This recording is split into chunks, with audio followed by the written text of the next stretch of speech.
shelves done. That's an extra half height, 2 more shelves on each one, and they are the business, which is pretty cool really. That's just 1 more shelf, so 66 quid for that lot, all in. And I've got spare, 2 spare pieces of board for the nuts and bolts shelf, so that will be a little bit stronger. Right, so welcome to the first video, the first one of the next generation of Delboy's Garage. This is the, I don't know, the inaugural run, if you like, call it what you want.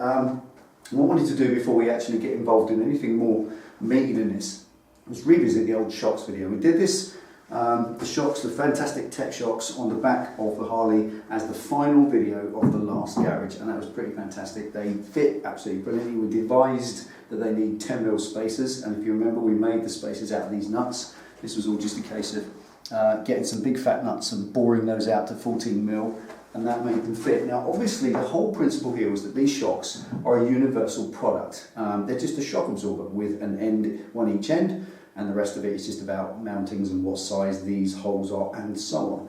Now I spoke to George at Tech and I said to him that, you know, there's a very good chance these are going to fit on a Harley. How can we make it work? He said, look, you might need some spaces, you might need some that. So there's a little bit of research and development with it. We put them on, and one thing that I immediately found was that the slim, these are the bushings here. Let me just show you what I mean.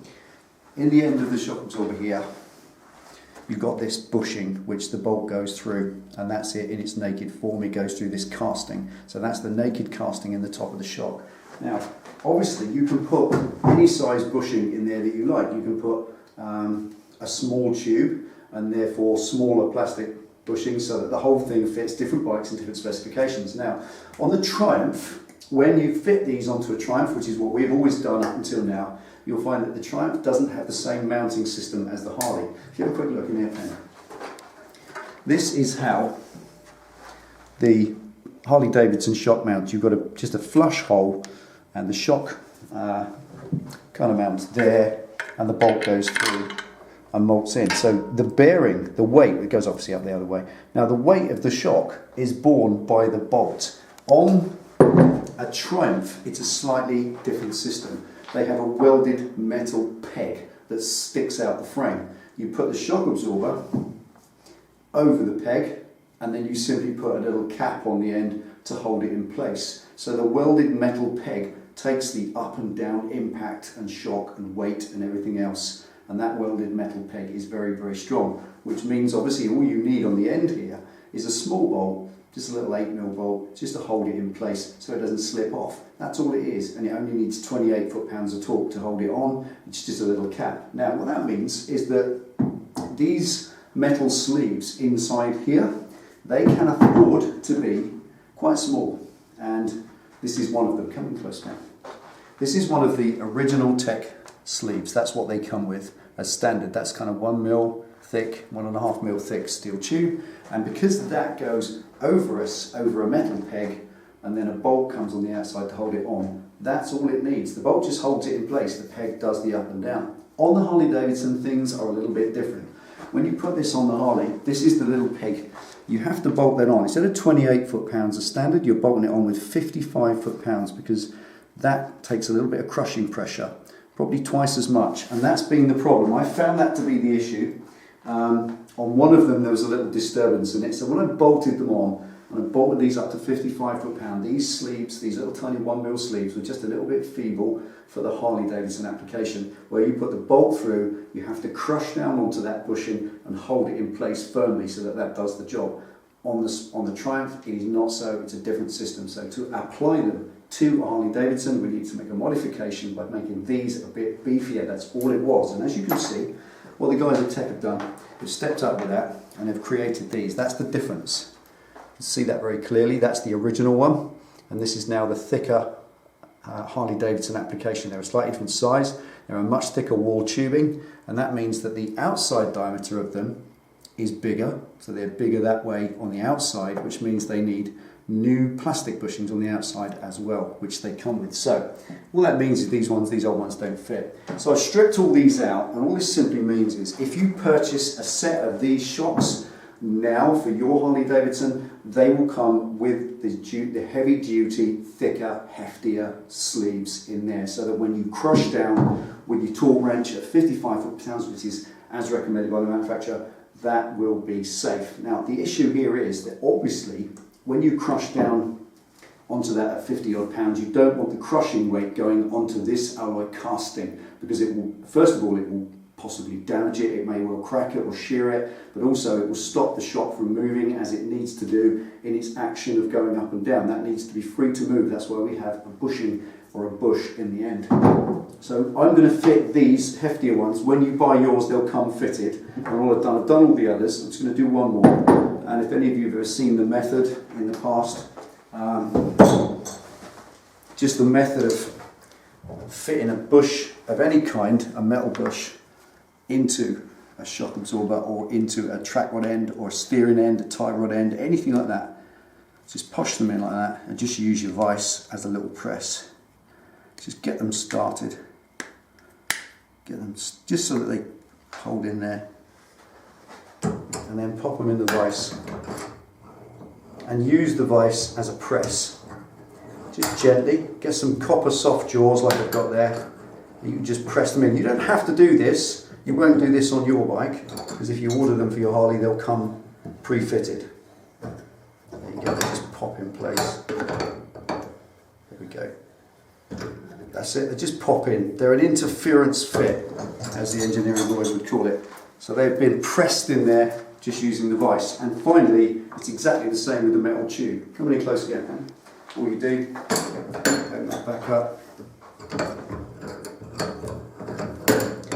Just hold it up against one side. See, basically that will not fit. I will not be able to push that in there with my fingers, not at all. It's too much. It's an interference fit, which simply needs a little bit more pressure. Don't bang it, don't hit it with anything. Gently press it in like that using the vise. And look at the pressure on the vise handle, one finger. You're not leaning on it, monkey boy. Just press it in gently all the way until it stops. There we are. And what I've done, press that bush in there nicely.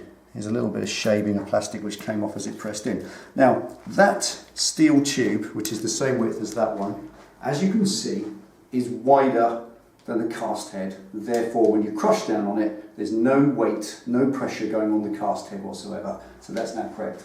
Now a lot of this waffle on this video so far is honestly more about these bushings that you won't really need to know, but that's just to let you know that Tech have asked me to say, when you buy these for your Harley, they'll come with these bushes fitted, you just bolt them straight on. Now, to that end, two other things. Firstly, this bottom end, I made a statement, I need to kind of do this as a little bit of a retraction. I made a statement in the last video that you can take this, I'm going to run my bike at full height because I like to handle and to lean it over, so I'm going to keep these spacer tubes, these spacer slugs in the bottom. Take a close look at that thing. I think I showed you that last time.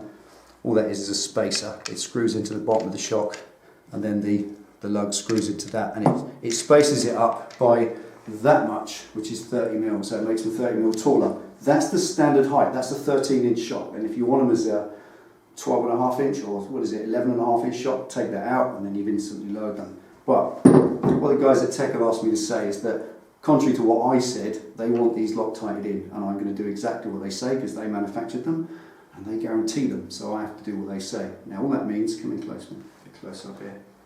A little bit of Loctite on there like that, all the way around. Just one or two threads up. Turn it up that way, pop it on. Just a dab of Loctite, the liquid kind is fine, and just wheel that in all the way, if you're going to keep them in there. And these are a 19 mil or 3/4, so I'm just going to pop on there. That's that end. Just going to nip them up with gentle pressure. That's it, doesn't need any more than that. And that's it. Now that will set in there and they'll never come undone. They're not going to come out anyway, they're not going to unwind themselves because the bike weight is on them. But as the guys at Tech said, they want that Loctite in there if you're not going to remove it later, and that's what I've done. This one at the bottom, don't really need to Loctite that because it's got a lot of nut. If you feel you want to, you can do that, it's your bike. So that's it, that's now ready to fit. Stick them back on the bike. Before we do that, I'm going to say something else. These nuts here. On these, I just made these as spacers in order to bring them out from there, because obviously you've got this tin shroud. Certain Harleys don't have this tin shroud, they just have the metal bit, but this sheet metal chrome shroud. I want to keep it on there because it's part of the bike. It kind of blends in with the side panel. I want to keep them there. If you bolt this shock, as you can see, it's going to foul on there. So you just need a little spacer on the inside to bring that mounting point further out. And I think we said in the last video that obviously this is the right way to go. Now, I just want to make a mention. This is a new thing. These fitting these to Harley Davidsons was a slightly new thing for TEC, so they wanted to make a fitting kit, and that's exactly what this is. When you send these out, they'll come with spacers, washers, like that, for you to fit straight on, instead of monkeying around like I did with these nuts. That's a perfectly safe and respectable way to do it. Nothing wrong with that at all, that'll do the job. But from a commercial point of view, TEC Bike Parts are a proper professional company and they don't want their customers having to do this to their bikes. It's absolutely pants, it's not the way to do it. So they will send you, when you buy these pair of shocks at £129, they'll send you a fitting kit with it. These are stainless steel spacers. For the bottom one through. Which way? The right one round, that one. Right, so that one comes through there. And the spacer goes straight on the inside, and then that's ready to fit. So what I'm going to do is bolt these on the bike, and you'll see that they're a lot nicer looking than they were with nuts on. So let's get them stuck on.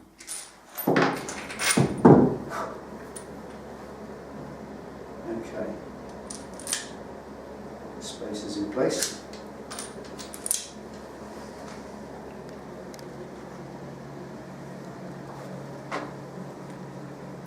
Remember to Loctite the top of your shock absorbers mount, because they absolutely need it. They're a big thread, and that will definitely benefit from a dab of Loctite. Put a little bit more on that actually. That's it.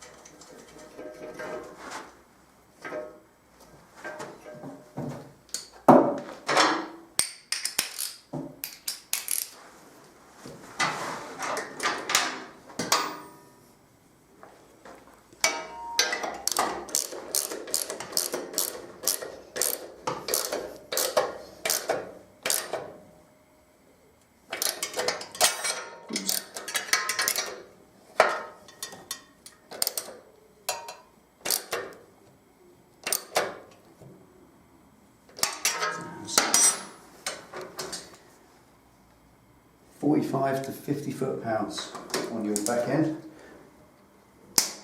There you go. Same goes for the bottom, but I tend to feel that that's just a nut in there, a very slim nut with a fine thread, whereas that is a girt big bolt in a girt big thread, so I don't do it at 55. What I tend to do instead is probably about 35, and then feel for it with the spanner. You just kind of get a feel for these things after a few years. Right extension on it.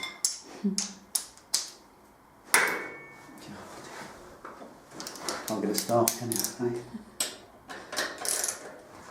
Can you hold that video? Can you hold that video now? Just hold that there for us. Cheers. Pull it back. There you go. Hold it still.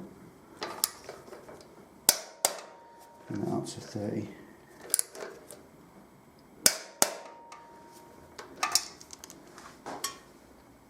Right. There we go. Right. Okay, so point being there, this is kind of just a stop press update, call it what you like. These shocks now, as of the research that we've done with TEC and putting these correctly on the bike, have a look at that spacer there. That's exactly how it should be done. Nice little round stainless spacer. It's got the correct bore inside, so it perfectly fits the bolt, which means that when you bolt it all together, the bushings inside take the weight and nothing else. Everything bolted up nice and tight to the correct torque fit setting with Loctite, so they're nicely, safely fitted. But like anything, like absolutely anything, I still don't trust it. I don't know why, I just don't trust these things. What I like to do, as I've always shown you in the past, is a little dab of marker paint just on top there, just like that, so that's at the top at 12 o'clock.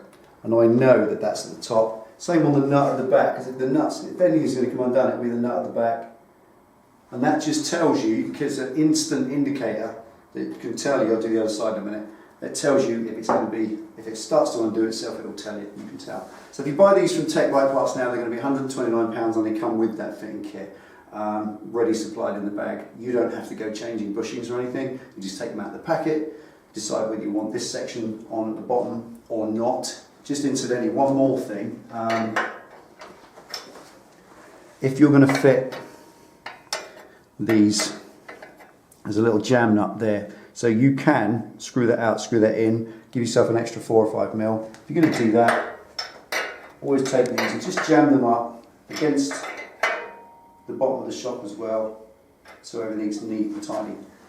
So when you fitted them, they're all safe and they're all happy to work. You can adjust them as I showed you in the last video, got the collars on the top, but I've always found in my personal estimation that these shocks, they take a little bit of running in. Everything when you buy them is completely tight, all the seals, all the Teflon seals inside it, and the spring itself, everything's completely tight. When you first ride them, maybe the first 5 miles, they're really rigid. You think, oh my God, what are these like? I need to eat some pies, I'm not pushing down on them hard enough. But honestly, after about 10-15 miles, they start to loosen up, they need a little bit running in. And after 100 or so miles, the one thing you notice about them is you actually don't notice them. Certainly not as much as the standard ones, which are more of a rough and ready ride than these are. So there we are. Anything else, Ben? That's it, we're in. Take it easy, ride safe. This is the first one, more to come, loads more to come. Thanks for watching and thanks for all your support. Take it easy, see you next time.